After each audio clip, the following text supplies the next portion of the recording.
નમસ્કાર, હું Anita Parekh, Jayesh TV India news પર આપનું હાર્દિક સ્વાગત છે।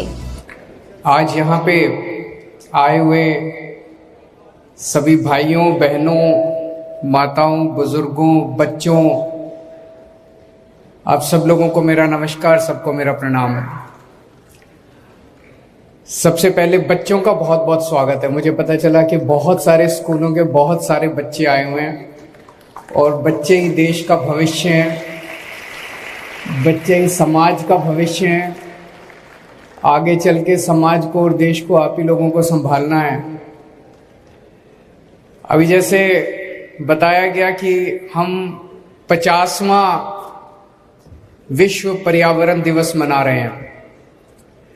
1972 में यूएन जनरल असेंबली ने इसकी शुरुआत की थी। तो जब शुरुआत की होगी तो लगा होगा कि दुनिया में प्रदूषण बहुत बढ़ता जा रहा है, प्रदूषण को रोकने की जरूरत है। जब जब हम विकास की बात करते हैं कि डेवलपमेंट होना है, विकास होना है, तो माना जाता है कि विकास के साथ साथ प्रदूषण तो होगा ही होगा।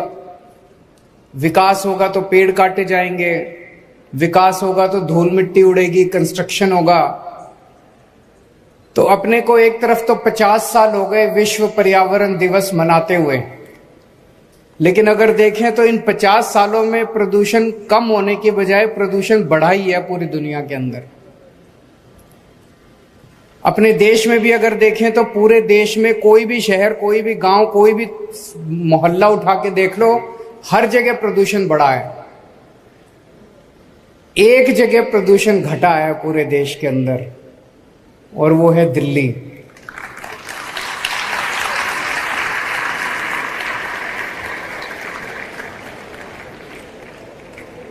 पिछले 8 साल के अंदर दिल्ली में विकास की गति कम नहीं हुई है, विकास खूब तेजी से बढ़ रहा है। स्कूल बन रहे हैं, अस्पताल बन रहे हैं, सड़कें बन रही हैं, फ्लाईओवर बन रहे हैं, सब कुछ हो रहा है, हर चीज हो रही है। लेकिन प्रदूषण बढ़ने की बजाय प्रदूषण कम हुआ है। वो इसलिए क्योंकि दिल्ली के 2 करोड़ लोगों के साथ मिलके, हम लोगों ने इतने सारे बच्चों के साथ मिलके, आप लोग भी सारे इको क्लब से हैं मुझे बताया गया, आप लोग भी अपने अपने स्तर के ऊपर प्रचार प्रसार सब कुछ कर रहे हैं। हम सब लोगों ने मिलके दिल्ली के अंदर विकास की गति कम नहीं होने दी, लेकिन साथ साथ प्रदूषण को कम किया है। अगर मैं केवल ऐसे ही कह दूं तो आपको लगेगा केजरीवाल झूठ बोल रहा है। मैं आपको आंकड़े देता हूं। 2016 के मुकाबले 2022 में हम PM 2.5 और PM 10 कहते हैं ना, 2 तरह का प्रदूषण होता है। PM 10 मोटे पार्टिकल्स होते हैं, PM 2.5 महीन पार्टिकल्स होते हैं जो प्रदूषण के होते हैं हवा के अंदर।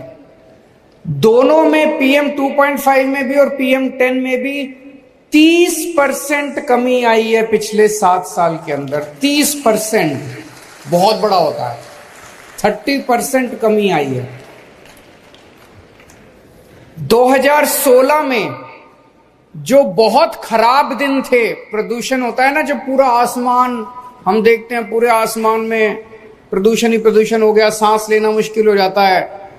2016 वाले साल में 26 दिन ऐसे थे जब दिल्ली गैस चैम्बर बन गई थी, दिल्ली में सांस लेना मुश्किल था।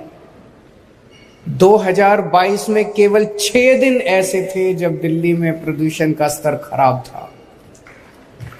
2016 में 26 दिन खराब थे, 2022 में 6 दिन खराब थे।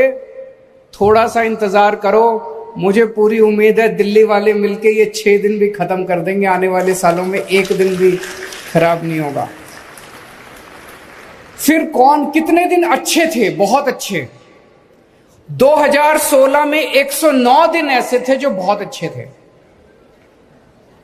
प्रदूषण बिल्कुल नहीं था, साफ आसमान, साफ। और 2022 में 163 दिन ऐसे थे जो बहुत अच्छे थे।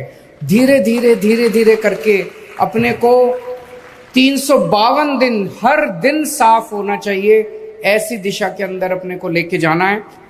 मैं पढ़ रहा था हमारी दिल्ली सरकार ने, दिल्ली के लोगों ने क्या क्या किया है।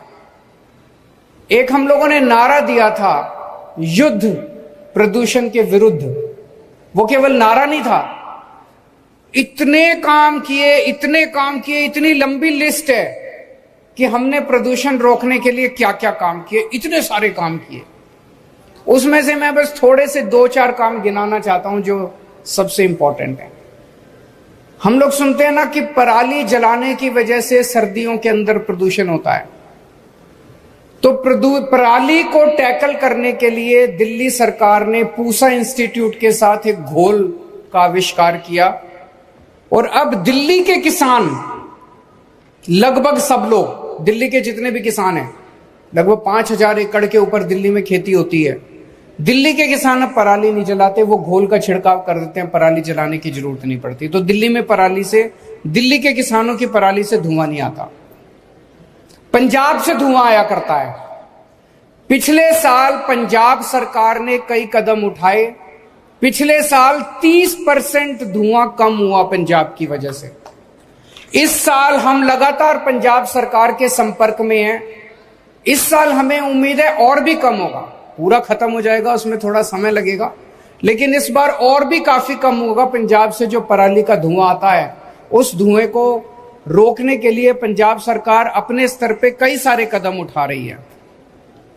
फिर दिल्ली में पेड़, मैं तो पूरे देश भर में घूमता हूं, सारे बड़े बड़े शहरों में जाता हूं, बंबई, अहमदाबाद, सूरत, कलकत्ता, मद्रास, हैदराबाद।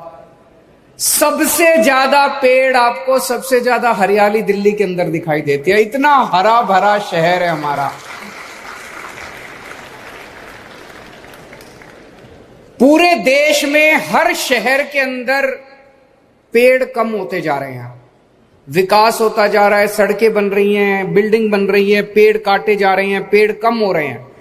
दिल्ली अकेला शहर है जहां पेड़ों की संख्या बढ़ती जा रही है। 2013 में दिल्ली की जितनी जमीन है उसका 20% भाग पेड़ों का था, उस पे पेड़ थे, ट्री कवर था। आज 20% से कम होने की बजाय 23% हो गया, 3% बढ़ गया पेड़ों का कवर। उसका कारण क्या है? हम लोग इतना हर साल इतने पेड़ उगाते हैं, इतने पेड़ उगाते हैं। इस बार भी दिल्ली सरकार ने टारगेट रखा हुआ है, 52 लाख पेड़ लगाएंगे इस बार हम लोग। और ये हम अकेले नहीं लगाएंगे, दिल्ली के लोगों के 2 करोड़ लोगों के साथ मिलकर लगाएंगे। 52 लाख पेड़, 52 लाख पेड़ लगाएंगे। और हम ये भी देखते हैं, कई बार सरकारी कार्यक्रमों में आप देखते हो पेड़ लगाया, कोई ध्यान नहीं दिया, 10 दिन में पेड़ खत्म हो गया। ऐसा नहीं है। हम ये भी देखते हैं कि सर्वाइवल रेट पेड़ों का कैसे बढ़ाया जाए। दिन ब दिन, साल दर साल सर्वाइवल रेट जो है पेड़ों का, उसको भी बढ़ाने के लिए काम किया जा रहा है।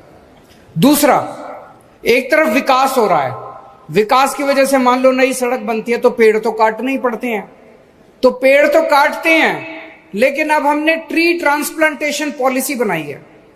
अब टेक्नोलॉजी आ गई कि आप अगर कोई बड़ा पेड़ काटोगे तो उसको काटने की जरूरत नहीं है, उसको खराब करने की जरूरत नहीं है, उसको नीचे से जड़ों के साथ पेड़ को निकालते हैं और कहीं और जाके लगा देते हैं। इसको ट्री ट्रांसप्लांटेशन बोलते हैं। तो इस टेक्नोलॉजी का दिल्ली के अंदर बहुत जबरदस्त तरीके से इस्तेमाल हो रहा है। हमने अपनी पॉलिसी बदली और हमने कहा कि भाई पेड़ अगर काटोगे तो 2 काम करने पड़ेंगे।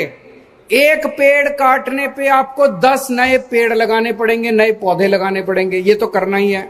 इसके अलावा जो पेड़ काटा उसको गिराना नहीं है, उसको जड़ों के साथ नीचे से उठा के कहीं और ले जाके लगाना है। इसकी वजह से हमारे पेड़ जो है पुराने, कई पेड़ ऐसे होते हैं 2-2 साल, 400 साल पुराने पेड़ हैं, वो तो एक बहुत बड़ी धरोहर है, हमारा एसेट है। उन पेड़ों को हम कैसे खराब होने दे सकते हैं? इसके अलावा जो इंडस्ट्रियल पोल्यूशन है, दिल्ली के अंदर जो इंडस्ट्रियल एरियाज थे वहां जो ईंधन इस्तेमाल किया जाता था उसका बहुत पोल्यूशन होता था।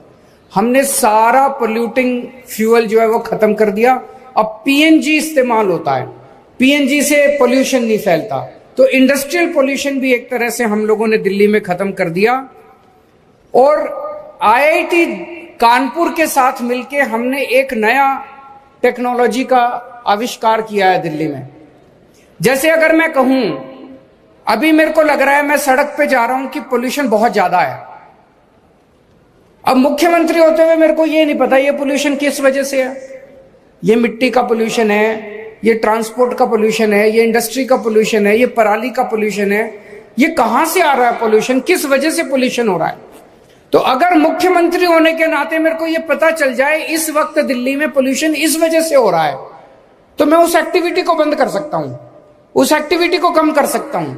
इसको कहते हैं real time basis, real time source apportionment, कि रियल टाइम बेसिस पे हमें पता चले, सरकार को पता चले कि इस टाइम पोल्यूशन किस वजह से हो रहा है। अभी तक ये टेक्नोलॉजी अवेलेबल नहीं थी कहीं भी। दिल्ली सरकार के कहने से आईआईटी कानपुर ने इस टेक्नोलॉजी का इजाद किया और अब हमें पता चलता है कि इस टाइम पोल्यूशन किस वजह से है। तो हमें पता चला सर्दियों में 1 महीना तो पोल्यूशन पराली का होता है, उसके बाद बाकी सर्दियों के अंदर वो जो अपने जगह जगह कहीं कोई ड्राइवर, कहीं सिक्योरिटी गार्ड, कहीं वो आग जला के बैठते हैं ना सर्दियों में अपना तापने के लिए, सबसे ज्यादा पोल्यूशन उस वजह से होता है। ये हमें इस स्टडी से पता चला। गर्मियों में पोल्यूशन का कारण बिल्कुल अलग है। गर्मियों में पोल्यूशन होता है डस्ट की वजह से, ये जो कूड़े के पहाड़ है इनमें जो आग लग रही है इसका धुआं होता है उस वजह से। ये जो झाड़ियां हैं, झाड़ियों में ज्यादा गर्मी होती है, अपने आप आग लग जाती है इस वजह से। तो जब हमें पता चल रहा है कि किस वजह से पोल्यूशन हो रहा है, उन चीजों को स्पेसिफिकली टारगेट करके हम पोल्यूशन कम कर पा रहे हैं। इससे बहुत फायदा हुआ है हम लोगों को। इसके अलावा हॉटस्पॉट वो होते हैं पूरे दिल्ली के अंदर, कुछ इलाके ऐसे हैं जहां सबसे ज्यादा पोल्यूशन है। ऐसे 13 इलाकों की लिस्ट बनाई गई है, 13। वहां पोल्यूशन, जैसे आनंद विहार उनमें से एक है, वहां पोल्यूशन सबसे ज्यादा है। तो वहां फिर हम लोगों ने ज्यादा फोकस किया और फोकस करके वहां पोल्यूशन करने वाली जो कारण है उनको हम कम करने की कोशिश कर रहे हैं। फिर मिट्टी की वजह से पोल्यूशन हो रहा है। मिट्टी सबसे ज्यादा उसका कारण है। कई जगह हम सड़क पे देखते हैं सड़क टूटी पड़ी है, बगल में सड़क के साइड में मिट्टी है, सुबह सुबह झाड़ू लगती है उससे मिट्टी होती है, ट्रक जाते हैं, ट्रक मिट्टी उड़ाते हुए जाते हैं। इसको खत्म करने के लिए अब पूरी दिल्ली में हम लोग बहुत बड़े स्तर के ऊपर सफाई, दिल्ली की सफाई का बहुत बड़ा अभियान शुरू कर रहे हैं। दिल्ली की सारी सड़कों को हम मैकेनिकल स्वीपर से वैक्यूम क्लीनिंग करेंगे ताकि वो डस्ट को सक किया जा सके, डस्ट उड़े ना। और हर हफ्ते दिल्ली की सारी सड़कों की पानी से सफाई हुआ करेगी ताकि वो जो डस्ट है वो उड़ना बंद हो। ये जब हो जाएगा तो एक तरह से यूरोपियन स्तर की जैसे सड़कें होती हैं, मिट्टी बिल्कुल नहीं होती, ऐसी सड़कें अपनी दिल्ली की हो जाएंगी।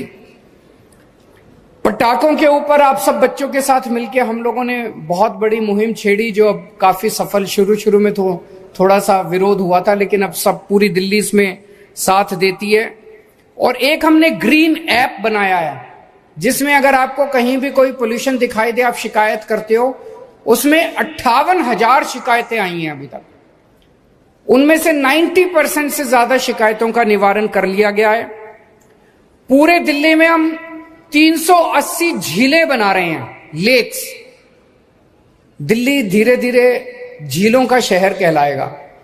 पूरी दिल्ली के अंदर आप जहां भी जाओगे आपको झीलें दिखाई देंगी, खूबसूरत आसपास लैंडस्केपिंग दिखाई देगी। अभी जितनी झीलें, 26 झीलें बनके तैयार हो गई हैं। इन झीलों में मैं कई झीलों पे होके आया, अब वहां पे इतनी हरियाली है झीलों के चारों तरफ, इतना खूबसूरत वातावरण है, इतनी शुद्ध हवा है, वहां पे दूर दूर से पक्षी आने लगे हैं। और आसपास का पूरा, जैसे द्वारका की मैं झील पे गया था, 5 मीटर पानी ऊपर आ गया, वहां पे वाटर टेबल का 5 मीटर पानी ऊपर आ गया है। अब मुझे लगता है वहां पानी की दिक्कत ही नहीं होगी क्योंकि हम ग्राउंड वाटर से पानी इस्तेमाल करके ड्रिंकिंग के लिए इस्तेमाल कर सकते हैं। तो झीलों से एक तरफ वातावरण अच्छा होगा, एक तरफ हवा अच्छी होगी और दूसरी तरफ अपने को पीने को पानी मिलेगा। फिर हवा जो है ये किसी की बपौती नहीं है। हवा को ये नहीं पता कौन दिल्ली है, कौन हरियाणा है, कौन पंजाब है। तो आसपास के राज्यों से भी खूब पोल्यूशन आता है। आसपास के एनसीआर के जितने राज्य हैं उनकी सरकारों से हम लगातार बातचीत करते हैं। आसपास ईंट के भट्टे हैं, आसपास जो पावर प्लांट्स हैं, वहां से जो पोल्यूशन दिल्ली में आता है उसको भी हम रोकने का प्रयास कर रहे हैं। तो आइए आज विश्व पर्यावरण दिवस के अवसर पे हम ये प्रण लें कि अपने दिल्ली की हवा को, पानी को साफ करने के लिए इसे हम सब लोग, अकेले सरकार से नहीं होगा, सबको इसमें भागीदारी करनी पड़ेगी, जिम्मेदारी निभानी पड़ेगी। हम सब लोग मिलके इसको एक जन आंदोलन बनाएंगे। बहुत बहुत शुक्रिया।